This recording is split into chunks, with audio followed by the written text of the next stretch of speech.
راجرک جب خاموش ہوا تب طارق بن مالک نے اسے مخاطب کرتے ہوئے کہا،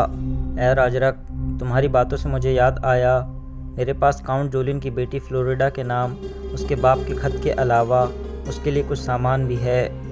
اب تم یہ بتاؤ کہ یہ خط اور سامان میں کیسے اور کس طرح اس کے حوالے کروں؟ اس پر راجرک نے اور زیادہ خوشی کا اظہار کرتے ہوئے کہا، یہ سامان اس کے حوالے کرنا کون سا مشکل کام ہے۔ کاؤنٹ جولین کی بیٹی شاہی رسم و رواج کی تربیت کے لیے شاہی محل میں رہ رہی ہے اور آج تیگ جنی کا مقابلہ دیکھنے کے لیے وہ بھی میدان میں آئے گی، لہٰذا تم اس کا سامان اور اس کے نام اس کے باپ کا خط اپنے ساتھ لے چلو اور یہ دونوں چیزیں ہم موت کے اس میدان میں ہی اس کے حوالے کر دیں گے۔ اور ہاں اے ابن مالک، میں تم پر یہ بھی انکشاف کروں کہ یہ کاؤنٹ جولین کی بیٹی فلوریڈا ہسپانیہ کے بادشاہ اتیسا کی نواسی بھی ہے، کیونکہ اتیسا کی بڑی بیٹی کاؤنٹ جولین کی بیوی ہے۔ اتیسا کی 2 بیویاں تھیں، ایک مر چکی ہے، اس سے صرف 2 بیٹے سانجا اور جیوس ہیں، دوسری بیوی ابھی زندہ ہے، اس کا نام الیانا ہے۔ اس بیوی سے اتیسا کے ایک بیٹا اور 2 لڑکیاں ہیں،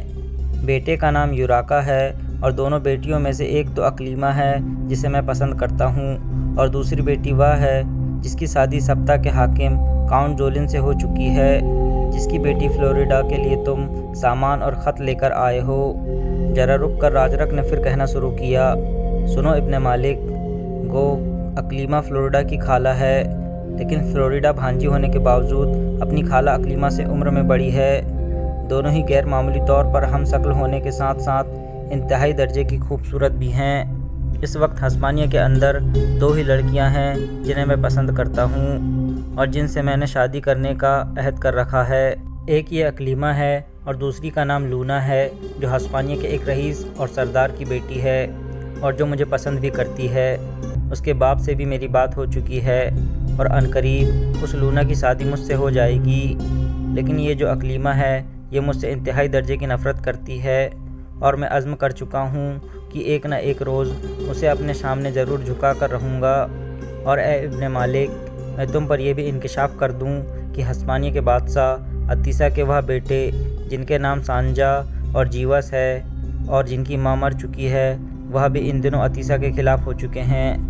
اس لیے کہ وہ عمر میں بڑے ہیں۔ جب بھی اتیسا نے ان دونوں کو نظر انداز کرتے ہوئے اپنے چھوٹے بیٹے اور اقلیمہ کے بڑے بھائی یوراکا کو اپنا ولی عہد مقرر کر دیا ہے، یہ سانجا اور جیوس بھی میرے گہرے دوست اور وفادار ہیں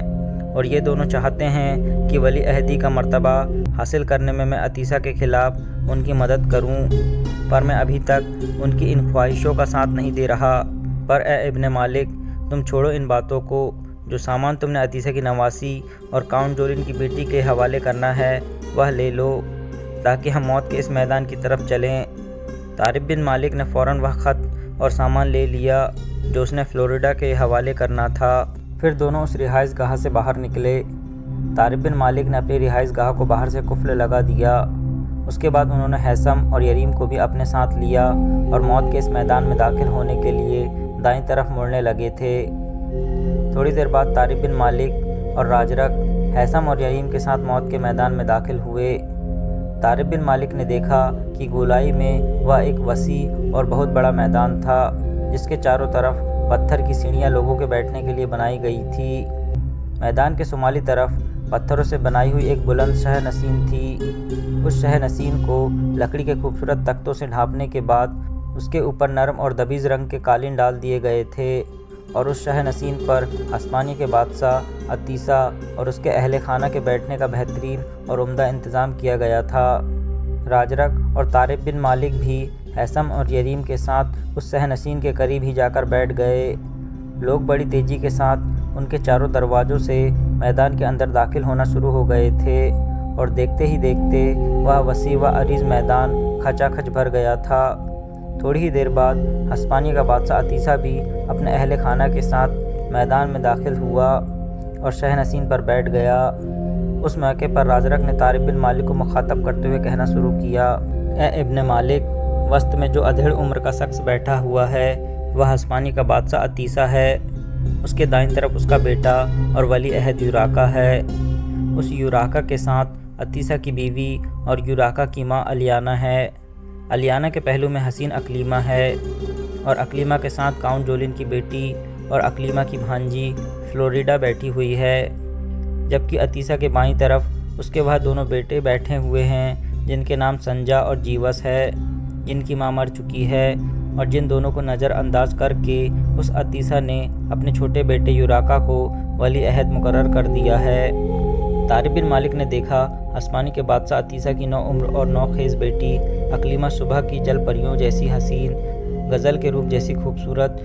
گل ہٹنی کے لوچ جیسی ثقیلہ، شاعری کی سوچ جیسی جمیلہ، موسم بہار کی لذتوں جیسی نہال، مسرتوں کے سرور جیسی مطمئن، خوشبو کے سفر جیسی دل نشین اور ناروں کی قندیل کی طرح پرکشش، نقاب جرفسا کی مانند خوشگوار، خوشیوں کے مسکراتے پھولوں جیسی دل نواز اور محبت کے گیت اور فطرت حسن جیسی خوش اندام تھی۔ اور اکلیما کے ساتھ بیٹھی ہوئی عمر میں اس سے بڑی اس کی بھانجی اور سبتا کے حاکم کاؤنٹ جولین کی بیٹی فلوریڈا بھی نہ صرف یہ کہ شکل میں حیرت انگیز طور پر اکلیما سے ملتی جلتی تھی، بلکہ وہ اپنے حسن اور اپنی خوبصورتی اور دل نوازی میں بھی اکلیما ہی کی طرح تھی۔ اس موقع پر راجرک اپنی جگہ سے اٹھ کر اس صحن حسین کے سامنے آیا جس پر ہسپانیہ کا بادشاہ عتیسہ اپنے اہل خانہ کے ساتھ بیٹھا ہوا تھا۔ پھر راجرک نے منہ ادب ہو کر اور اپنی گردن کو خم کرتے ہوئے عتیسہ کو مخاطب کرتے ہوئے کہنا شروع کیا، اے بادشاہ، آج کے اس مقابلے میں میدان کے اندر ایک نیا خوار جوان تیغ زن لایا ہوں، اور میری خواہش ہے کہ اس نئے تیغ زن کا مقابلہ صرف ان دونوں جوانوں سے کرایا جائے جو ہمیشہ ان مقابلوں میں اول اور دوئم آتے رہے ہیں۔ اس نئے آنے والے تیغ زن کا نام طارق بن مالک ہے۔ یہ بربر ہے اور افریقہ سے یہاں آیا ہے۔ اسے آپ کے داماد اور آپ کی نواسی فلوریڈا کے باپ کاؤنٹ جولین نے بھیجا ہے۔ یہ مسلمان ہے اور افریقہ کے مسلمان حاکم موسیٰ بن نصیر کے بہترین جرنیلوں میں سے ایک ہے۔ یہ طارق بن مالک کاؤنٹ جولین کا ایک خط بھی میرے نام لے کر آیا ہے، اور اس خط میں کاؤنٹ جولین نے اس طارق بن مالک کی تیغ زنی اور اس کی بہادری کی بہت تعریف کی ہے۔ اس کے علاوہ طارق بن مالک نام کا یہ جوان فلوریڈا کے نام ایک خط اور کچھ سامان بھی لے کر آیا ہے۔ اس انکشاف پر قریب ہی بیٹھی ہوئی بادشاہ کی نواسی فلوریڈا چوکی اور راجرک کو مخاطب کرتے ہوئے اس نے کہا، وہ جوان کہاں ہے جو افریقہ سے آیا ہے اور جسے میرے باپ نے ہسپانیہ روانہ کیا ہے؟ اسے یہاں بلاؤ تاکہ میں اس سے پوچھوں کہ وہ میرے لیے کیا چیزیں لے کر آیا ہے۔ اپنی نواسی کی یہ گفتگو سن کر ہسپانیہ کا بادشاہ عتیسہ کے چہرے پر ہلکی ہلکی مسکراہٹ نمودار ہوئی۔ پھر اس نے راجرک کو مخاطب کرتے ہوئے کہا، جس جوان کی تم نے میرے سامنے تعریف کی ہے اور جس کا مقابلہ تم اول اور دوئم آنے والے جوانوں سے ہی کرانا چاہتے ہو، اور جو کاؤنٹ جولین کی طرف سے میری نواسی فلوریڈا کے لیے کوئی سامان لے کر آیا ہے، اسے اپنے ساتھ لے کر آؤ اور میرے سامنے پیش کرو۔ بادشاہ کے اس حکم پر راجرک فوراً وہاں سے ہٹ گیا۔ تیز تیز چلتا ہوا وہ وہاں آیا جہاں طارق بن مالک بیٹھا اس کا انتظار کر رہا تھا۔ راجرک نے اس کے قریب آ کر جلدی جلدی اس کو مخاطب کرتے ہوئے کہا، اے ابن مالک، اٹھ کھڑے ہو، تمہیں بادشاہ نے طلب کیا ہے۔ میں نے اس کے سامنے تمہاری تعریف کی تھی اور اسے التجا کی تھی کہ تمہارا مقابلہ صرف اس میدان کے اندر اول اور دوئم رہنے والے جوانوں سے ہو۔ میں نے اس پر یہ بھی انکشاف کیا ہے کہ اس طارق بن مالک کو کاؤنٹ جولین نے میرے نام ایک توصیفی خط دے کر بھیجا ہے، اور یہ کہ کاؤنٹ جولین کی بیٹی فلوریڈا کے لیے کچھ سامان بھی لے کر آیا ہے۔ میں نے ہسپانیہ کے بادشاہ عتیسہ پر یہ بھی ظاہر کر دیا ہے کہ تم بربر ہو اور مسلمان ہونے کے ساتھ ساتھ افریقہ کے مسلمان حاکم موسیٰ بن نصیر کے بہترین جرنیلوں میں سے ایک ہو۔ اب تم اٹھو، جو سامان تم فلوریڈا کے لیے لائے ہو وہ بھی سنبھال لو اور میرے ساتھ بادشاہ کے سامنے پیش ہو۔ اس پر طارق بن مالک فوراً اٹھ کھڑا ہوا۔ وہ چرمی خرجین بھی اس نے اٹھا لی تھی جس میں فلوریڈا کے لیے سامان تھا جسے اس کے باپ کاؤنٹ جولین نے بھیجا تھا۔ جب راجرک کے ساتھ طارق بن مالک ہسپانیہ کے بادشاہ عتیسہ کے سامنے آ کھڑا ہوا تو اس موقع پر فلوریڈا نے بولتے ہوئے کہا، میں سبتا کے حکمراں کاؤنٹ جولین کی بیٹی فلوریڈا ہوں، میرے باپ کی طرف سے تم کیا سامان لے کر آئے ہو؟ اس پر طارق بن مالک نے پہلے چرمی خرجین فلوریڈا کے حوالے کی، پھر اپنے لباس کے اندر سے کاؤنٹ جولین کی طرف سے دیا ہوا خط بھی فلوریڈا کو دے دیا تھا۔ فلوریڈا فوراً اپنے باپ کا خط کھول کر پڑھنے لگی تھی، اور اس کے ساتھ ساتھ اکلیما اور اس کی ماں الیانا بھی فلوریڈا کے نام وہ خط پڑھ رہی تھی۔ اس موقع پر ہسپانیہ کے بادشاہ عتیسہ نے طارق بن مالک کو مخاطب کرتے ہوئے کہا، مجھے تمہارا نام طارق بن مالک بتایا گیا ہے۔ راجرک نے تمہاری بہت تعریف کی ہے کہ تم ایک عمدہ اور نایاب قسم کے تیغ زن ہو، اور راجرک تمہاری یہ بھی سفارش کرتا ہے کہ تمہارے مقابلے صرف اس میدان میں اول اور دوئم رہنے والے جوانوں سے کرائے جائیں۔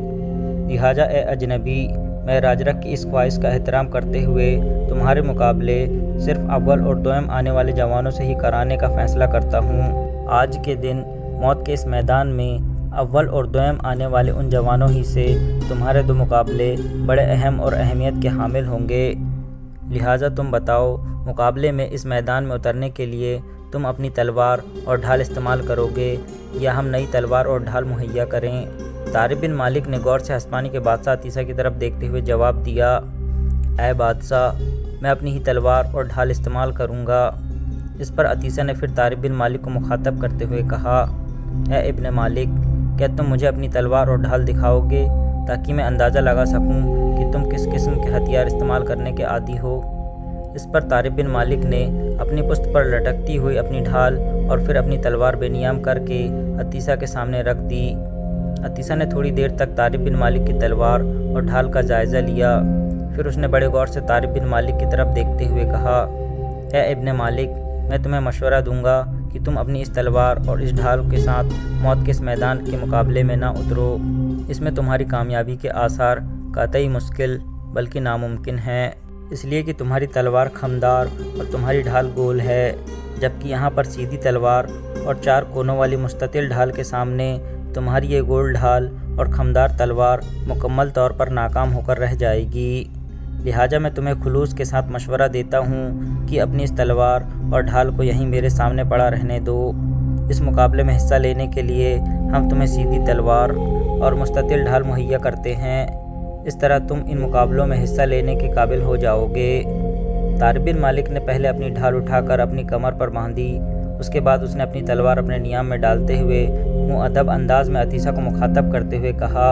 اے بادشاہ، میں اپنی اسی تلوار اور ڈھال کے ساتھ مقابلہ کروں گا، اور میں آپ پر یہ واضح کر دوں کہ ترچھی تلوار سیدھی تلوار کے مقابلے میں زیادہ کامیابی کی امید دلا سکتی ہے۔ سیدھی تلوار چلانا آسان ہے، ترچھی تلوار چلانا مشکل اور ہمت کا کام ہے۔ آپ دیکھیں گے کہ اس موت کے میدان میں جب میری ترچھی تلوار حرکت میں آئے گی تو اس کی تیز دھار لوہے کو کاٹ کر رکھ دے گی۔ رہی میری یہ گول ڈھال تو یہ دشمن پر ضرب لگانے کے لیے خوب کام آتی ہے۔ لہٰذا اے بادشاہ، میں اپنی اسی ترچھی تلوار اور اسی گول ڈھال کے ساتھ موت کے اس میدان میں مقابلہ کروں گا۔ اس پر عطیسہ نے توصیفی انداز میں طارق بن مالک کی طرف دیکھتے ہوئے کہا، اے ابن مالک، میں تمہاری جرأت مندی، تمہارے ارادے اور تمہارے عزم کی تعریف کرتا ہوں، اور سنو، موت کے اس میدان میں تمہارا مقابلہ ہسپانیہ کے دو سرماؤں سے ہوگا۔ ان میں سے ایک کا نام روزر اور دوسرے کا نام رومیر ہے۔ روزر ان مقابلوں کے اندر دوسرے نمبر پر آنے والا جوان ہے۔ اس کے جسم کے اندر برق جیسی پھرتی اور اس کی تلوار کے اندر آگ کے شعلوں جیسی چمک ہے۔ دوسرا نوجوان جس کا نام رومیر ہے، وہ ہمیشہ ان مقابلوں میں اول رہا ہے۔